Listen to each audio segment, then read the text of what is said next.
Severe flooding has increased the risk of exposure to contaminated water mixed with sewage, posing a danger particularly for children. Shamela Pullen tells us more in the Health Report. The Health Report is brought to you by Tetley Super Teas, packed with vitamins and chamomile to calm you down. Tetley, a tea for everyone.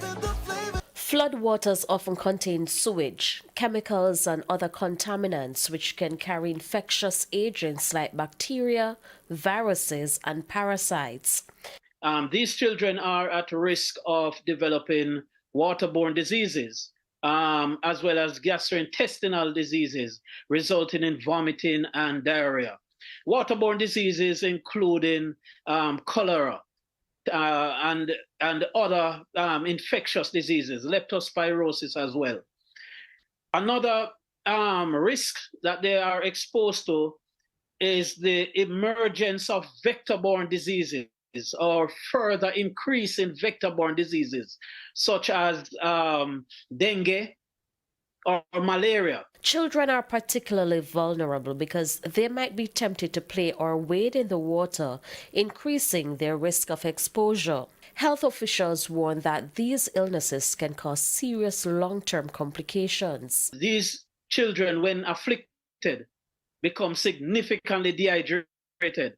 And if they are not attended to early, then it can lead to death.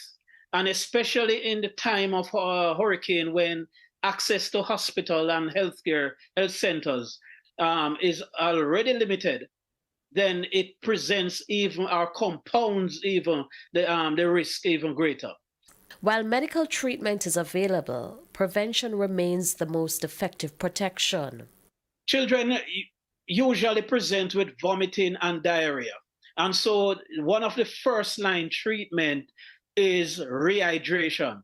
So these children usually require assessment, first of all, at the health centers or at the hospital, so that the degree or the severity of the illness can be determined. And so the mode of rehydration can also be determined from that. Whether we're going to rehydrate them using oral route by them drinking fluids, or if we have to admit them and give them fluids through the vein. Children are encouraged not to go outside until it is declared safe to do so. With your Health Report, I'm Shamela Pullen, wishing you good health.